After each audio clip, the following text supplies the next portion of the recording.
During a family fight, her mom screamed, "Tell him the baby might not be his." I just stared at my girlfriend. The next day, my lawyer couriered her a DNA test kit.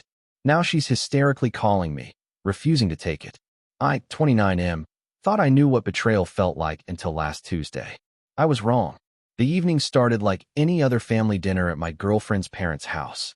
We'd been together for 3 years, and she was 6 months pregnant with what I believed was our first child. Her family had always been dramatic, but nothing prepared me for what happened that night. The argument began over something trivial, wedding planning. Her mother had strong opinions about the venue. Her father disagreed about the budget, and my girlfriend got caught in the middle. Voices escalated quickly, and I found myself witnessing the kind of family meltdown that makes you question everything you thought you knew about the people you love. Her mother's face was red with frustration as she gestured wildly at her daughter. Her father stood rigid, arms crossed, while my girlfriend sat there with tears streaming down her face. I tried to play peacemaker, suggesting we all take a breath, but that only seemed to fuel the fire. Then her mother lost it completely. She turned toward me, her eyes blazing with something between rage and desperation, and screamed the words that would haunt me forever. She told me that the baby might not be mine. The room went silent. Even the grandfather clock in the corner seemed to stop ticking. I felt my world tilt sideways as I processed what she'd just said. My girlfriend's face went white as paper. Her father's jaw dropped. Her mother immediately clapped her hand over her mouth, realizing what she'd revealed. I just stared at my girlfriend. She wasn't denying it.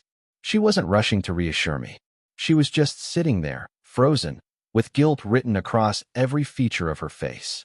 I asked her if it was true, my voice barely above a whisper. She looked at her hands and mumbled that we needed to talk later. Her mother started backpedaling, claiming she'd spoken in anger and didn't mean it. Her father demanded to know what was going on, but I was already standing, grabbing my keys, and heading for the door. She followed me to my car, pleading with me to let her explain. She said it was complicated, that there had been someone else briefly when we'd had a rough patch 8 months ago. She insisted she'd ended it quickly and that she was almost certain the baby was mine. Almost certain. I drove home in a daze, my mind racing through every conversation, every moment, every sign I might have missed. The rough patch she'd mentioned was when we'd broken up for 2 weeks after a major fight about moving in together. I'd assumed we'd both just taken some time to think. Apparently, she'd taken time to sleep with someone else. That night, I couldn't sleep. I kept thinking about the nursery we'd been setting up, the baby names we'd discussed, the future we'd planned. Was any of it real? Had I been living a lie for months? The next morning, I called my lawyer. I'd hired him 2 years ago for a property dispute, and he'd proven to be both competent and discreet. I explained the situation and asked about my options. He was straightforward about what needed to happen. A paternity test was the only way to know for sure, and given the circumstances, it would be wise to establish paternity before the child was born. He told me he could arrange for a prenatal DNA test that would be safe for both mother and baby. All it required was a blood sample from her and a cheek swab from me. He offered to handle the logistics discreetly and have the kit couriered to her with a formal letter explaining the legal necessity. I agreed immediately. I needed to know the truth, and I couldn't trust her to be honest about it anymore. The courier arrived at her apartment the next afternoon. I know because she called me exactly 17 minutes later, and she was hysterical. She accused me of blindsiding her, of not trusting her, of making a private matter public by involving lawyers. She said the test was unnecessary because she was sure the baby was mine. I asked her how she could be sure when she'd admitted to being with someone else during the time frame. She went quiet for a moment, then started crying again.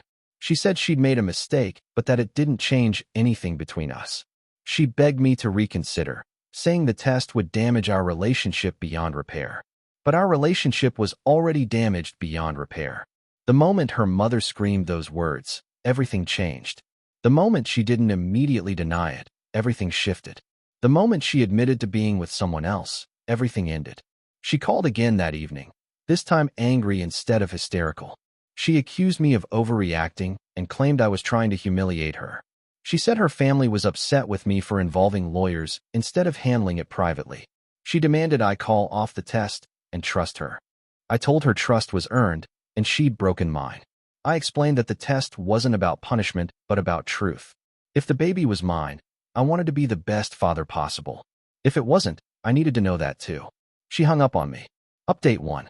It's been a week since the courier delivered the DNA test kit, and the situation has escalated in ways I never anticipated.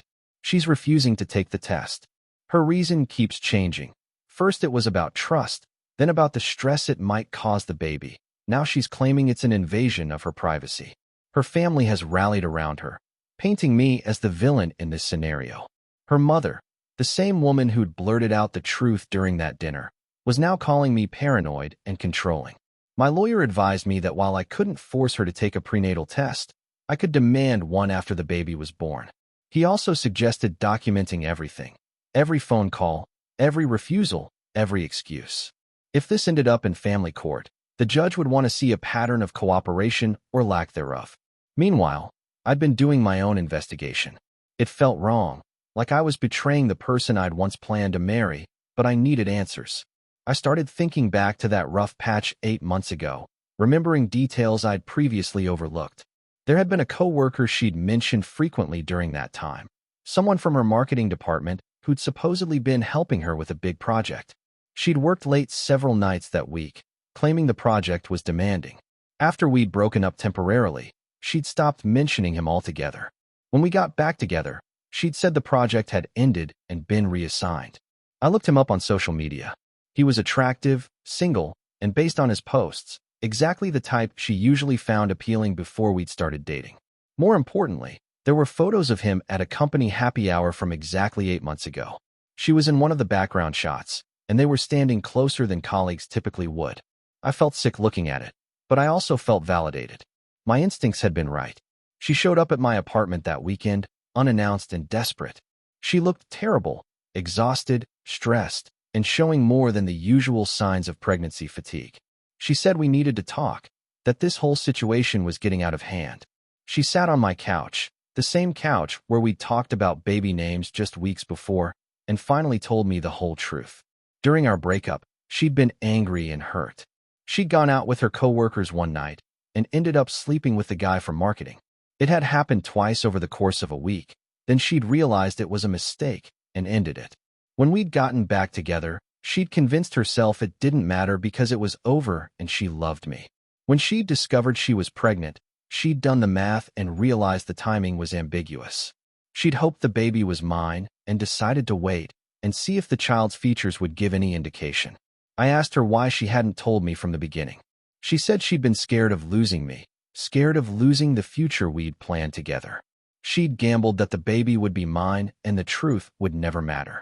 I told her that her decision to gamble with my life, my emotions, and my future was exactly why we were in this situation. I explained that even if the baby turned out to be mine, her willingness to deceive me for months had destroyed my trust completely. She broke down crying, begging me to reconsider. She said she'd take the test if it meant saving our relationship. But I realized that wasn't what I wanted anymore. Even if the baby was mine, I couldn't build a life with someone who'd lie so easily about something so fundamental. I told her to take the test anyway, for both our sakes. If the baby was mine, I'd be an involved father, but our romantic relationship was over. If the baby wasn't mine, at least we'd both know the truth and could move forward accordingly. She left that night devastated, but she agreed to take the test. Update 2. The test results arrived 3 days ago, delivered to my lawyer's office in a sealed envelope. I'd been dreading this moment for weeks, unsure whether I wanted the baby to be mine or not. Either result would change my life dramatically. The baby wasn't mine. I sat in my lawyer's office, staring at the clinical language of the paternity report, feeling a complex mixture of emotions I wasn't prepared for. Relief that I wouldn't be tied to someone who'd betrayed me so deeply.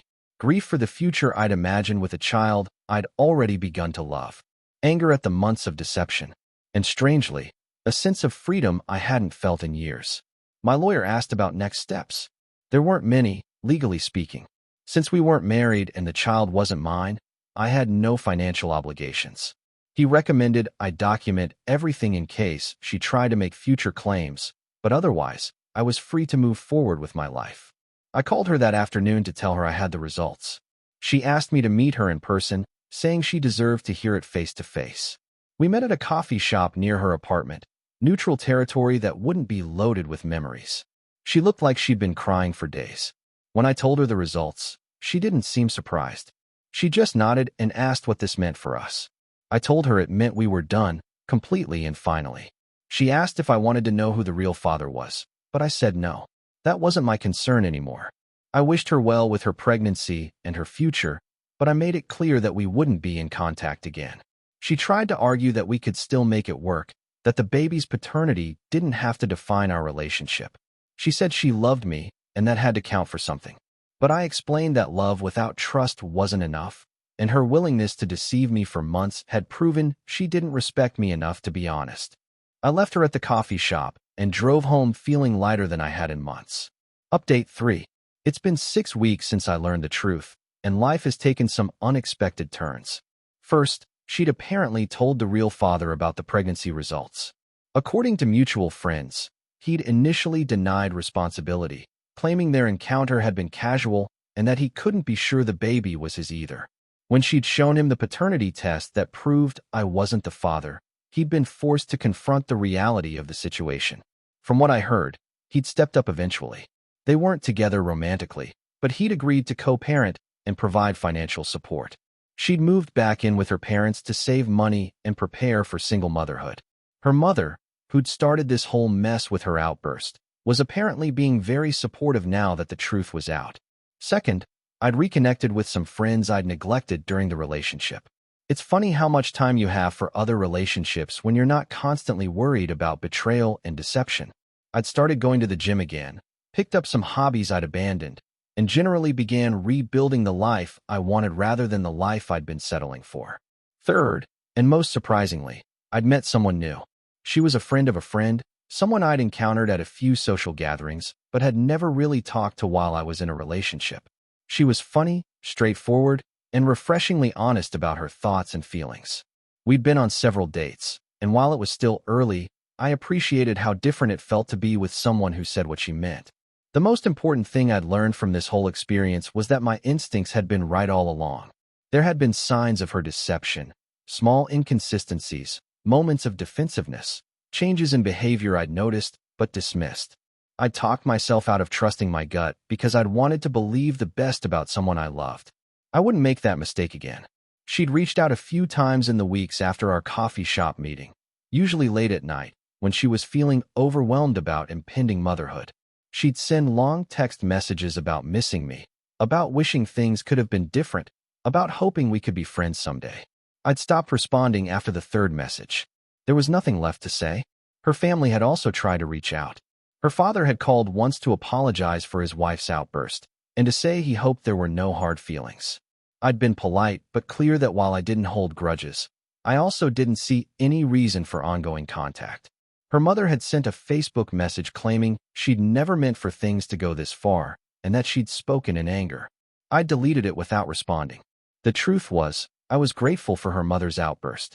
If she hadn't screamed those words during that family dinner, I might have spent years raising another man's child, believing lies, and building a life on a foundation of deception. Her moment of anger had inadvertently set me free. I've been thinking a lot about the concept of truth lately. How some people will go to extraordinary lengths to avoid it, while others find peace in facing it head-on. She'd chosen deception because it felt safer, but it had ultimately destroyed everything she'd claimed to want to protect. I'd chosen to demand truth even when it was painful, and it had led me to a better life than the one I'd been settling for. The baby was due in about 10 weeks. I found myself wondering occasionally how she was doing, whether she was scared, whether the real father was being supportive. But those thoughts came less frequently now, and when they did, they felt more like idle curiosity than emotional investment. I'd started seeing a therapist to work through some of the trust issues this situation had created.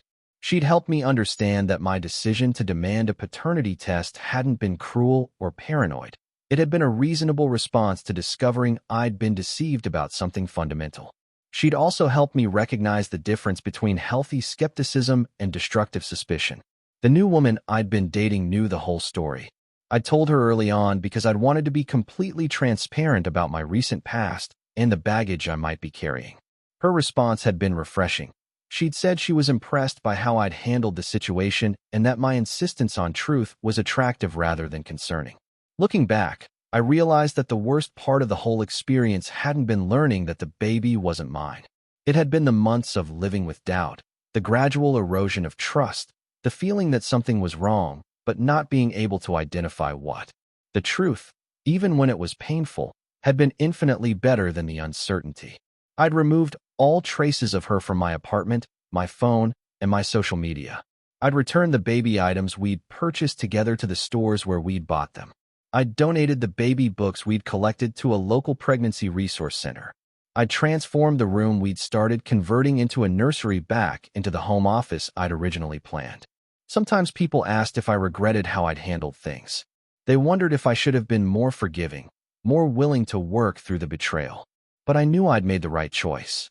Trust, once broken so completely, couldn't be rebuilt through wishful thinking or good intentions. Some things, once broken, were meant to stay broken so that better things could grow in their place. The revenge I'd initially wanted had transformed into something more valuable. The knowledge that I'd stood up for myself, demanded honesty, and refused to accept deception as the price of love. I'd learned that sometimes the most powerful thing you can do is simply walk away from people who don't value you enough to tell you the truth. As I write this, I'm sitting in my home office, the room that might have been a nursery, working on projects that matter to me. The woman I've been dating is coming over tonight to cook dinner together. My life feels authentic in a way it hadn't for months before that explosive family dinner. Her mother's screaming fit had been meant to hurt, to lash out in anger, to create chaos. Instead, it had been the catalyst for the best decision I'd made in years. Sometimes the truth comes out in the most unexpected ways, and sometimes the worst moments lead to the best outcomes. I never did find out if she told the real father that it was her mother's outburst that started the whole chain of events. But I hoped she had, because that would mean her mother would have to live with knowing that her moment of cruel honesty had ultimately saved me from a life built on lies. And that felt like justice enough.